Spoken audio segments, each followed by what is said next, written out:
Bien, alors nous allons continuer ce cours dans sa deuxième partie. Je rappelle que le déficit CFTR est responsable de la mucoviscidose. Il s'agit à la fois d'une pathologie liée à une hypersécrétion de mucus, mais également une pathologie inflammatoire. Et cette inflammation très importante va diminuer la défense immunitaire. Cette inflammation est liée à un déséquilibre de la production d'enzymes. Ce sont essentiellement des élastases sécrétées par les neutrophiles, des enzymes protéolytiques qu'on appelle des protéases, et l'ensemble de ces enzymes est produite de manière totalement déséquilibrée dans les bronches des patients mucoviscidosiques.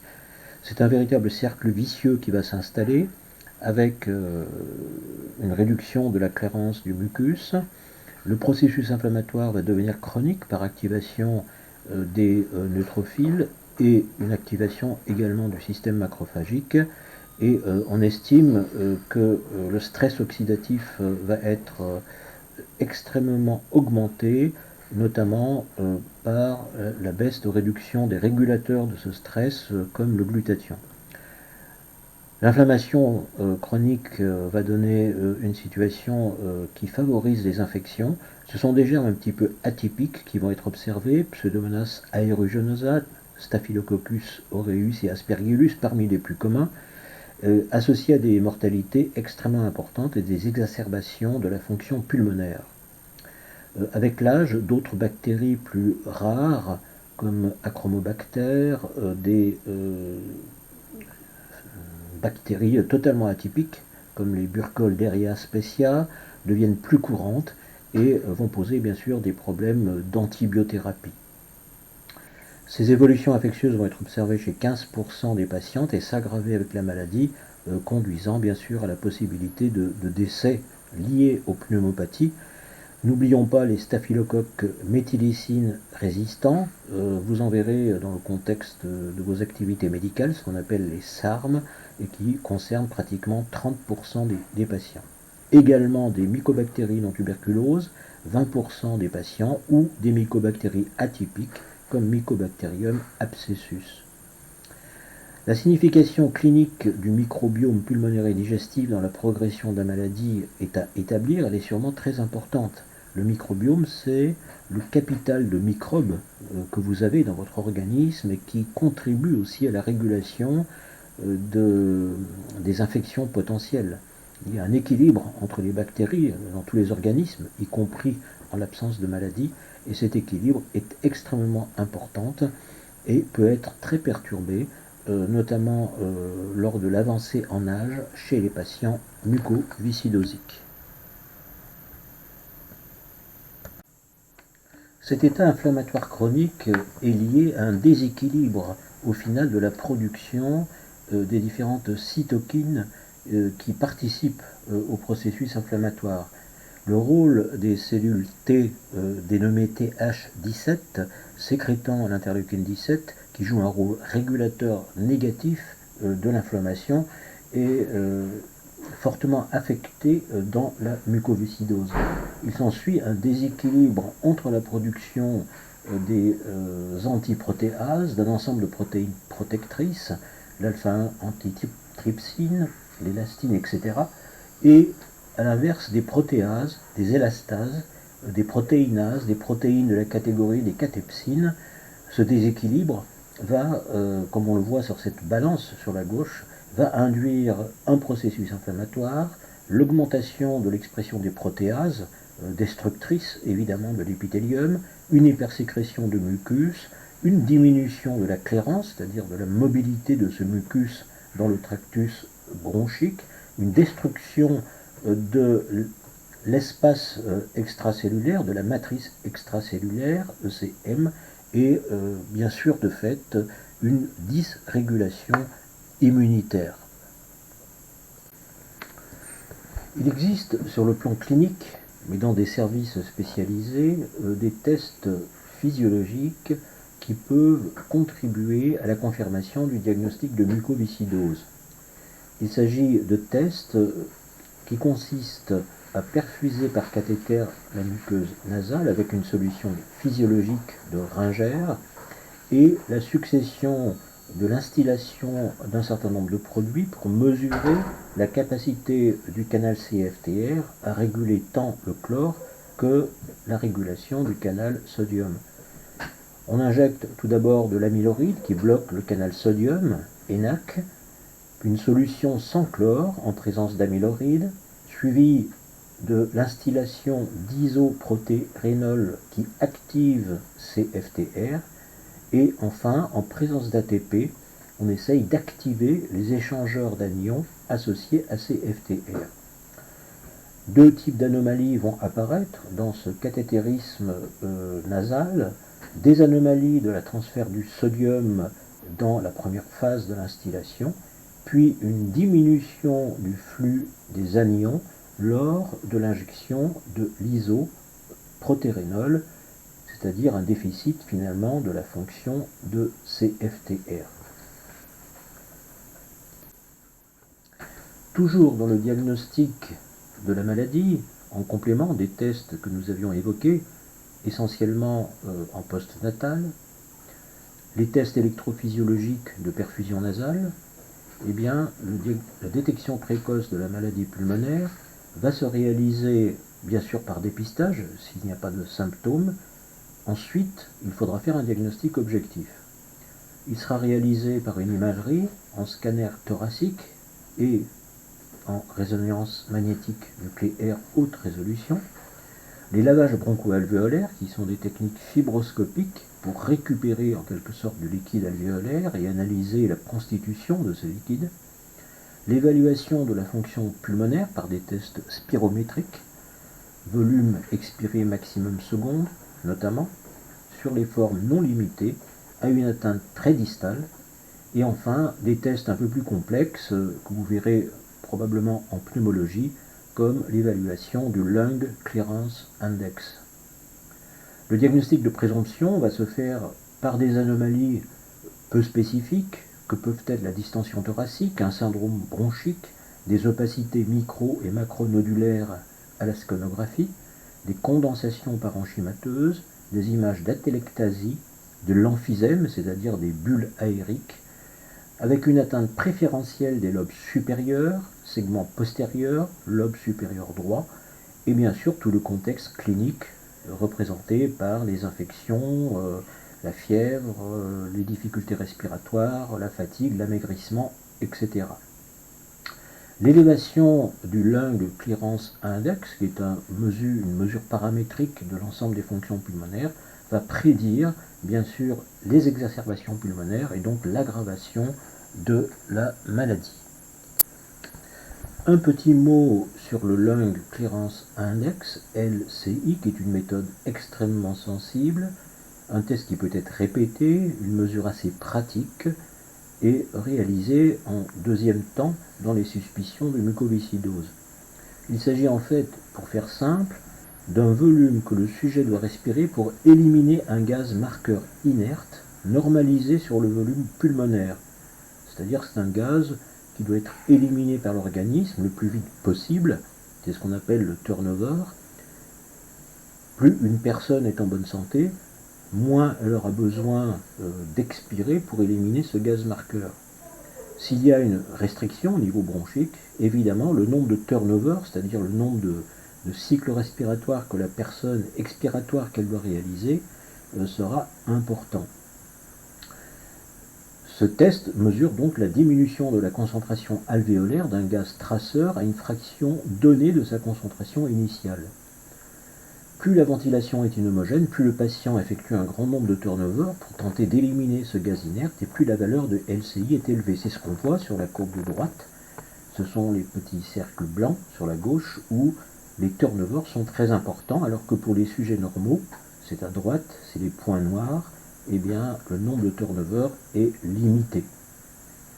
Si ce test est anormal, très probablement le scanner sera anormal et on peut même diminuer le suivi par scanner de manière à diminuer bien sûr les irradiations. Dans le diagnostic, il y a bien sûr également la recherche des signes extrapulmonaires.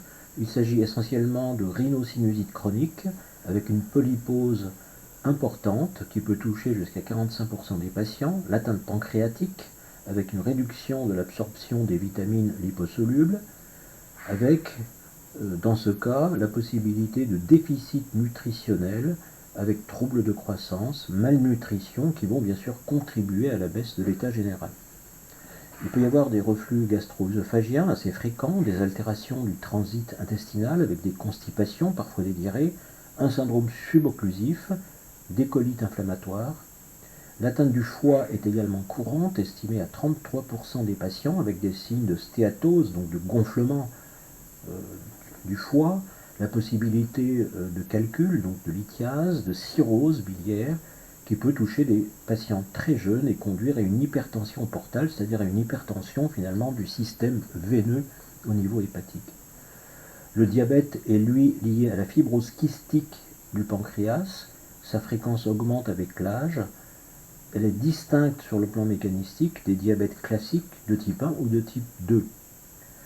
Je rappelle à propos de cette fibrose kystique du pancréas que l'appellation anglophone de la mucoviscidose est cystic fibrosis.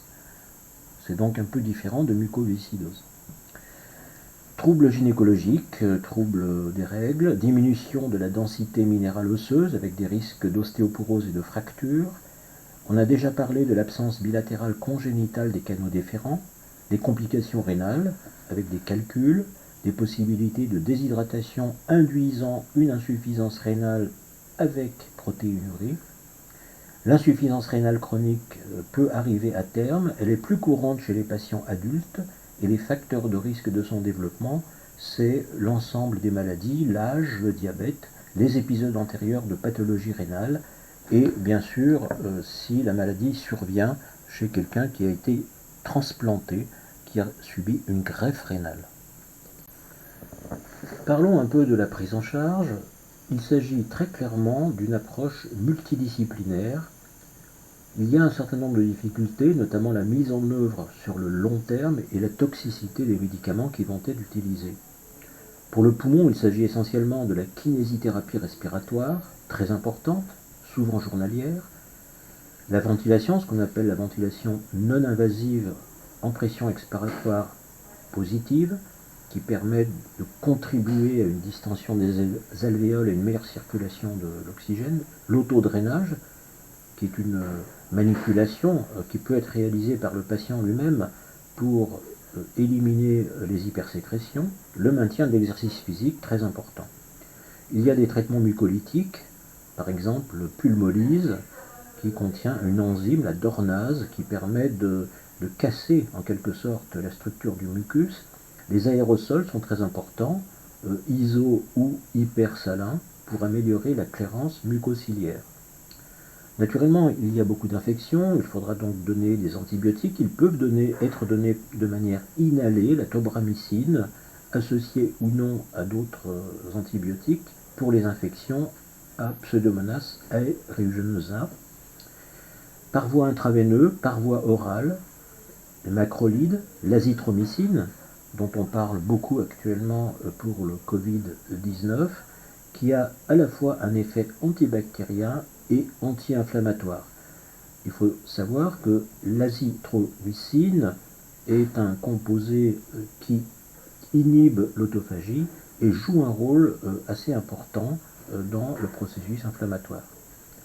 Les thérapeutiques anti-inflammatoires doivent toujours être associées aux antibiotiques, corticothérapie, ibuprofène. Je rappelle à ce propos que l'ibuprofène est fortement déconseillé, ainsi d'ailleurs que les autres anti-inflammatoires non stéroïdiens dans les infections virales, à utiliser donc avec prudence. Enfin, dans les formes très évolutives, la transplantation pulmonaire, mais la survie, bien qu'elle soit très nettement améliorée, supérieure à 10 ans, est liée aussi à des complications possibles, le risque de rejet, d'où l'intérêt à nouveau de la ventilation non invasive dans l'attente de la transplantation. C'est donc une prise en charge multiméthodologique, adaptée, long terme. Pour les autres organes, nous n'avons pas le temps de détailler, ce n'est pas trop l'objet du cours, les traitements seront bien sûr adaptés à l'atteinte concernée, que ce soit la pancréatite, la rhinosinusiite, etc. Parlons un peu de la prise en charge. Il s'agit très clairement d'une approche multidisciplinaire. Il y a un certain nombre de difficultés, notamment la mise en œuvre sur le long terme et la toxicité des médicaments qui vont être utilisés.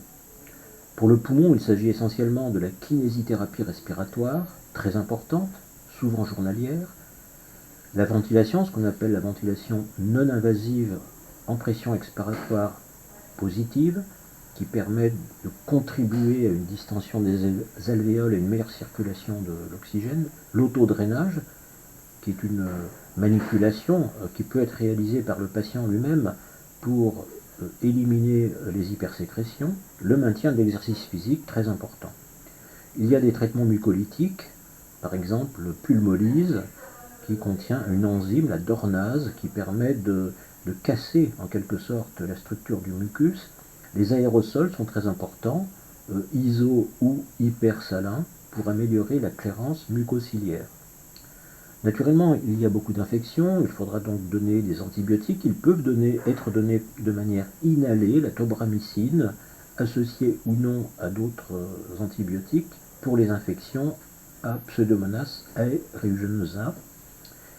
Par voie intraveineuse, par voie orale, les macrolides, l'azithromycine, dont on parle beaucoup actuellement pour le Covid-19, qui a à la fois un effet antibactérien et anti-inflammatoire. Il faut savoir que l'azithromycine est un composé qui inhibe l'autophagie et joue un rôle assez important dans le processus inflammatoire. Les thérapeutiques anti-inflammatoires doivent toujours être associées aux antibiotiques, corticothérapie, ibuprofène. Je rappelle à ce propos que l'ibuprofène est fortement déconseillé, ainsi d'ailleurs que les autres anti-inflammatoires non stéroïdiens dans les infections virales, à utiliser donc avec prudence. Enfin, dans les formes très évolutives, la transplantation pulmonaire, mais la survie, bien qu'elle soit très nettement améliorée, supérieure à 10 ans, est liée aussi à des complications possibles, le risque de rejet, d'où l'intérêt à nouveau de la ventilation non invasive dans l'attente de la transplantation. C'est donc une prise en charge multiméthodologique, adaptée, long terme. Pour les autres organes, nous n'avons pas le temps de détailler, ce n'est pas trop l'objet du cours. Les traitements seront bien sûr adaptés à l'atteinte concernée, que ce soit la pancréatite, la rhinosinusiite, etc., etc. Sur cette diapositive de synthèse, on voit un petit peu toutes les actions thérapeutiques possibles, avec bien sûr le volet anti-inflammatoire, dans lequel l'ibuprofène est associé à l'azithromycine. C'est un antibiotique, l'azithromycine, c'est le Zithromax qui est donné dans les infections bronchiques de manière assez courante, et qui, on le voit, a également un rôle dans le processus inflammatoire. Il faut également agir sur le plan antibiotique, soit de manière inhalée, soit de manière intraveineuse, avec notamment la tobramycine et l'aztréonam pour le Pseudomonas. Il faut agir également sur la viscosité du mucus avec des traitements mucolytiques. On voit ici que la dornase alpha, qui a une action DNase, va venir dégrader en quelque sorte le DNA des neutrophiles et contribuer à diminuer d'une certaine manière l'inflammation et la production d'un mucus trop épais. Les inhalations de solutions salées, iso ou hypertoniques, ont également un rôle très important pour la liquéfaction du mucus. Enfin, on voit ici déjà la position de médicaments comme l'ivacaftor, qui est un potentialisateur du canal chlore, et cet ensemble va constituer une véritable stratégie thérapeutique et actuellement qui permet aux personnes de vivre avec beaucoup bien sûr de contraintes médicamenteuses et de prise en charge jusqu'à des âges avancés. Quelles sont les principales difficultés liées à l'utilisation des vecteurs viraux?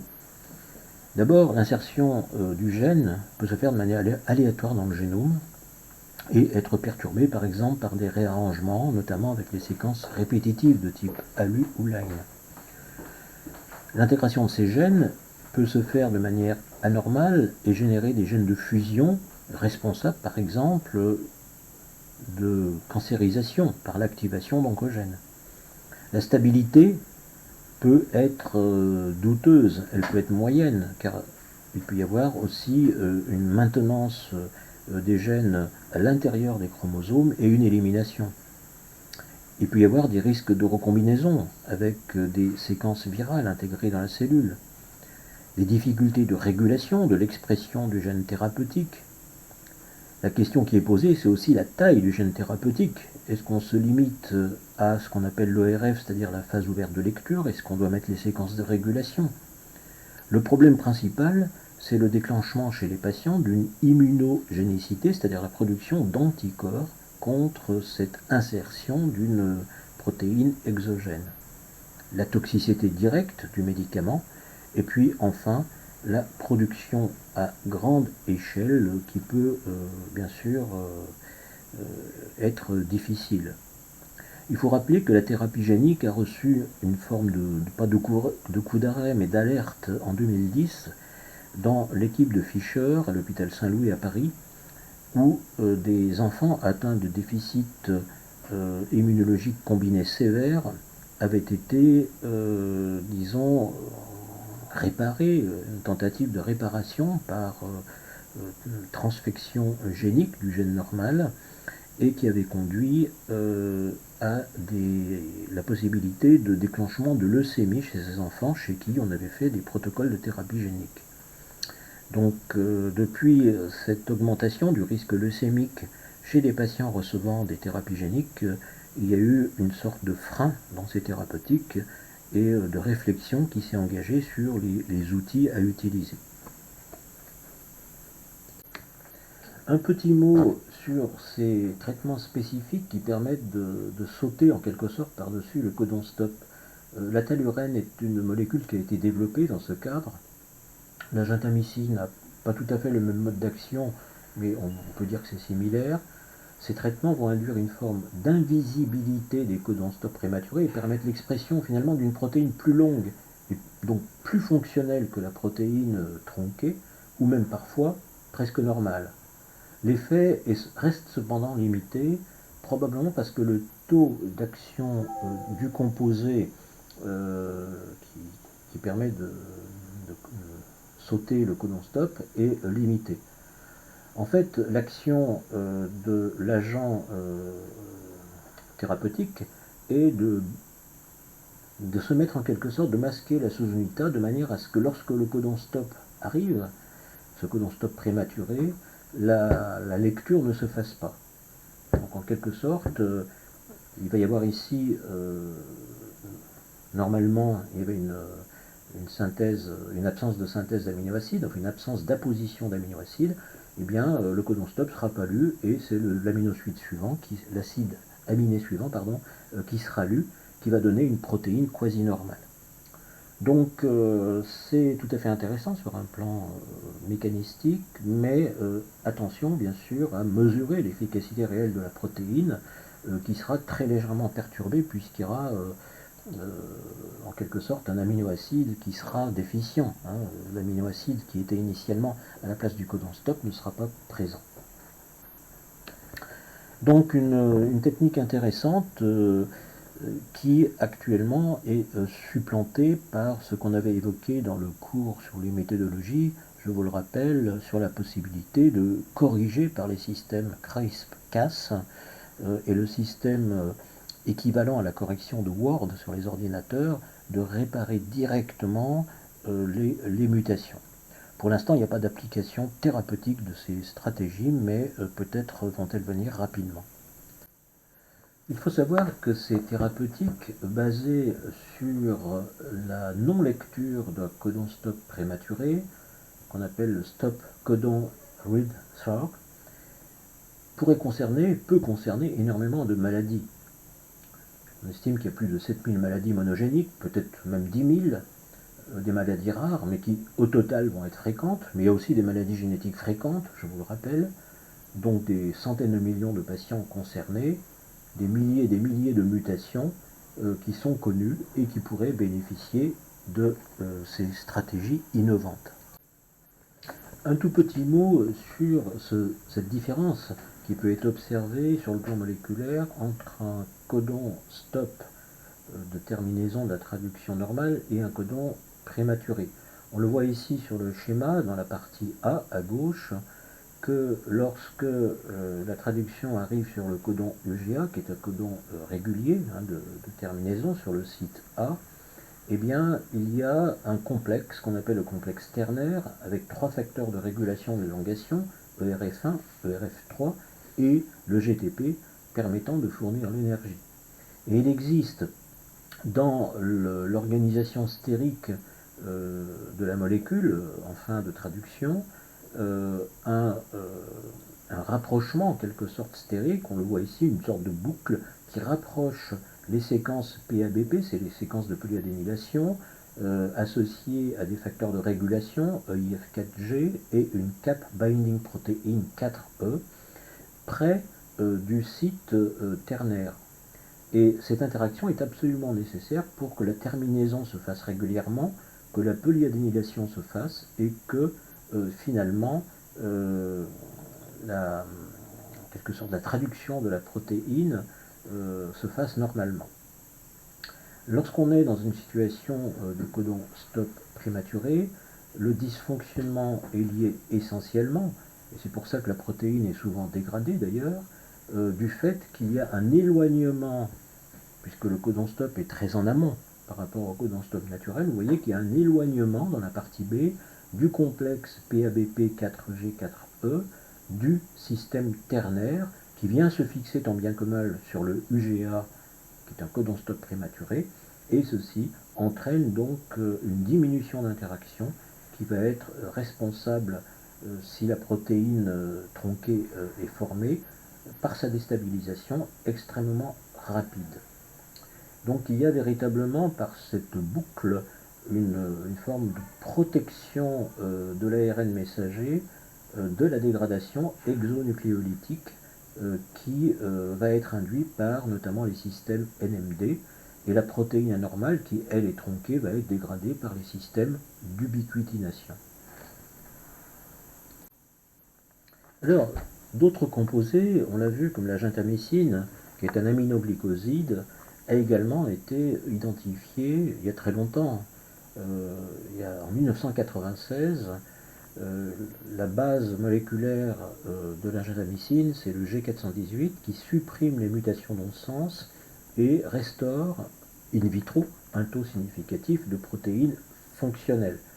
On a vu qu'il se fixait sur le site A du ribosome et va entraîner une mauvaise interprétation de l'information, ce qui fait que la traduction va passer outre le codon stop. C'est un composé qui est utilisé par ailleurs en tant qu'antibiotique, l'aminoside, notamment dans des infections rénales ou des infections systémiques, qui restaure donc partiellement la fonction de la protéine CFTR dans des modèles in vitro, dans des modèles murins. Ça a été testé pour la dystrophie musculaire de Duchenne, la mucoviscidose, des pathologies rénales, l'hémophilie, dans le cancer du côlon génétique et dans certaines maladies métaboliques comme la maladie de Hurler. Alors il faut rester prudent, c'est pas un traitement miracle, c'est un traitement qui est également toxique, mais qui peut être intéressant, on le comprend bien d'ailleurs, pour une catégorie partielle de patients, parce qu'il faut qu'il y ait un codon stop bien identifié, et non pas un décalage de cadre de lecture, une mutation en faux sens ou toute autre anomalie. Alors il peut exister des stratégies pour essayer d'augmenter l'efficacité des aminoglycosides comme la gentamicine ou la G418. La G418 est toxique, ce sera plutôt la gentamicine, ou des dérivés qui peuvent être en cours de recherche comme le NB54 pour essayer d'augmenter l'efficacité de la gentamicine qui est relativement toxique. Les aminoglycosides sont toxiques. Est-ce qu'on peut encapsuler par exemple les aminoglycosides dans des liposomes pour permettre une meilleure diffusion? Est-ce qu'on peut utiliser d'autres types d'aminoglycosides dans la série des antibiotiques correspondants? ou est-ce qu'on peut faire des modifications chimiques, exemple du NB54. On voit sur la droite l'efficacité de la reproduction, enfin de la nouvelle expression de CFTR, d'abord dans un tissu non traité, on voit que la mutation stop déstabilise la protéine qui disparaît, c'est les structures en verte, on voit qu'il y a absence de CFTR dans la figure A. Dans la figure B, en présence de gentamicine, la protéine est réexprimée et encore plus de manière intense dans la figure C avec le NB54. Toujours dans cette stratégie de sauter les codons stop, je rappelle que ça se limite malheureusement à des patients qui ont des codons stop. Peut-on rechercher des antibiotiques non aminoglycosides? Il a été évoqué que des macrolides comme la spiramycine, c'est la rovamycine, la josamycine, peuvent avoir une action. Ça a été montré notamment dans des modèles in vitro ou animal pour le gène APC, qui est un gène de prédisposition à la polypose colique familiale, et réduire la taille des tumeurs chez la souris.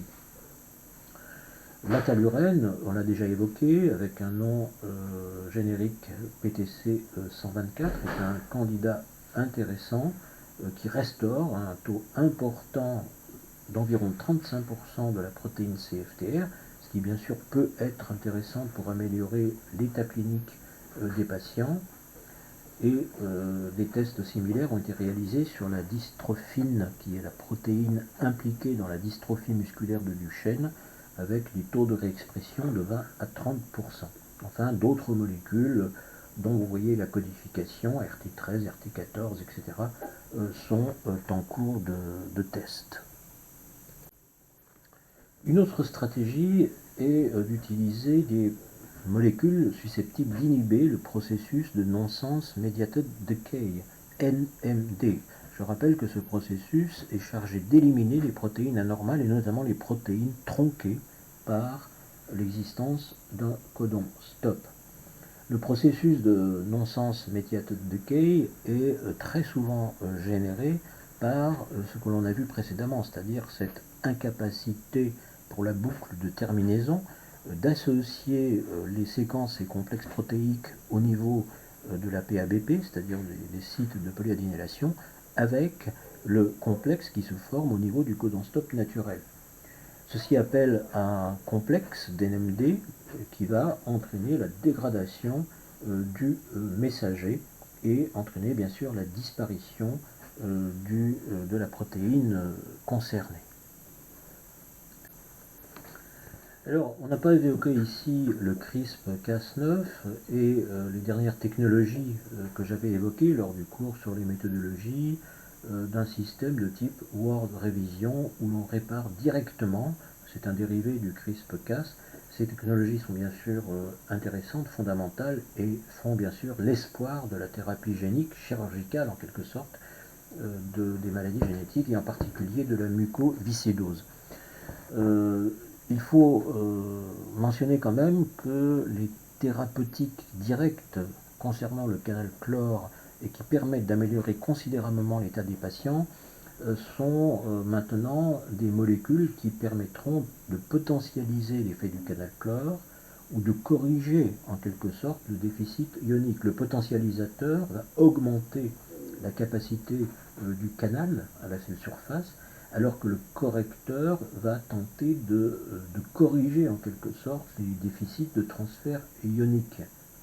La combinaison des deux est probablement la meilleure option pour essayer à la fois d'agir sur la capacité du canal, mais aussi sur sa structure, éventuellement pour augmenter le flux d'ion chlore, de sodium, etc. Il existe également des molécules en test pour tenter d'augmenter le degré de maturation de la protéine, et notamment le degré de transfert depuis le système de traduction dans le cytoplasme vers la membrane, avec les modifications post-transcriptionnelles. Ce sont toutes des thérapies de potentialisation du canal ionique, dont le but est d'augmenter la fonction canal, potentiateur, augmenter le transfert de la protéine CFTR vers la surface et la membrane cellulaire, correcteur de production, et ceci peut être réalisé en complément des autres thérapeutiques, par exemple la gentamicine, pour essayer de faire la translecture, le read-through des codons stop. Vous voyez donc que c'est un ensemble de stratégies thérapeutiques qui peuvent et qui permettent très certainement, en complément des techniques kinésithérapiques, de la fluidification du mucus, etc., d'améliorer considérablement le pronostic des patients qui, je le rappelle maintenant, leur permet de vivre en dehors des déboires médicaux, bien sûr, de vivre normalement jusqu'à la 5e, peut-être même jusqu'à la 6e décade. Si l'on tente la synthèse un petit peu de ces thérapeutiques, toujours orientées sur le déficit, on voit que les potentialisateurs, comme on l'avait cité précédemment, l'ivacaftor, va agir plutôt sur des mutations de classe 3. Je vous invite à revenir vers la diapositive de la catégorisation des mutations et de l'efficacité relative de ces médicaments en fonction de la structure des mutations. Le lumacaftor, lui, est un correcteur. Associé à l'ivacaftor, il aura une potentialité thérapeutique beaucoup plus importante et il affecte le trafic intracellulaire. Il est donc efficace potentiellement sur la mutation delta F508, dont je rappelle qu'elle représente une très grande partie des patients. Donc l'association lumacaftor-ivacaftor est très intéressante en mode combiné. À noter le défunosol et d'autres dérivés qui vont agir directement pour activer le canal ionique, donc augmenter la potentialité du transfert ionique, et qui, en association avec les correcteurs et potentialisateurs, peut être intéressante. Il s'agit bien sûr de guérir le patient dans la mesure du possible, mais surtout d'améliorer la qualité de vie en diminuant la pression de la charge thérapeutique, qui va donc limiter l'anxiété, la dépression réactionnelle, et permettre aussi une meilleure adhésion à l'ensemble des autres traitements un peu plus lourds, notamment dans la partie aiguë de la maladie, kinésithérapie, antibiothérapie, parfois difficultés respiratoires à l'occasion par exemple de viroses, la grippe ou d'autres pathologies communes qui peuvent affecter également ces patients. Enfin, je vous laisse admirer cette diapositive issue d'une revue extrêmement récente de Ratchen en 2019 sur la mucoviscidose et qui résume un petit peu toutes les caractéristiques à la fois structurelles, les déficits et les approches thérapeutiques. La thérapie génique, qui consiste en bas du schéma d'apporter l'ADN permettant une expression normale du gène CFTR, peu efficace pour l'instant, problème de vecteur, problème de l'immunogénicité, les technologies qui vont permettre d'améliorer le fonctionnement du canal chlore, les thérapies correcteurs, ou d'augmenter le trafic des protéines qui n'arrivent pas à la membrane, donc la maturation de la protéine, ce qu'on appelle le misfolded CFTR. D'autres thérapeutiques, on a vu sur la possibilité de sauter les codons stop, mais c'est valable que pour des mutations de codons stop. Et puis, il y a d'autres réflexions actuellement sur les corécepteurs de CFTR qui sont importants dans le transfert ionique, tant sur le canal sodium que les NAC, soit également sur d'autres transporteurs dont on voit ici en haut à gauche qui jouent un rôle important avec CFTR pour la régulation des transferts ioniques à travers la membrane apicale de la cellule épithéliale. Voilà, donc c'était un cours assez complet sur la mucoviscidose avec une approche thérapeutique un peu plus rapide et globale des possibilités actuelles. Ce que vous devez observer, c'est que la thérapie génique n'est pas forcément au devant de la scène et que l'utilisation de médicaments existants, on l'a vu avec la gentamicine par exemple, on l'a vu aussi avec les macrolides, les molécules utilisées de manière commune, peut être intéressant. C'est ce qu'on appelle le reconditionnement thérapeutique dans des maladies rares pour lesquelles on n'imaginait pas effectivement que des thérapeutiques existantes pouvaient être relativement efficaces. Il n'empêche qu'il faut développer des molécules nouvelles, comme l'ivacaftor, et Macaftor pour agir directement et améliorer le pronostic, ce qui est le cas actuellement pour les patients atteints de mucoviscidose. Je vous remercie.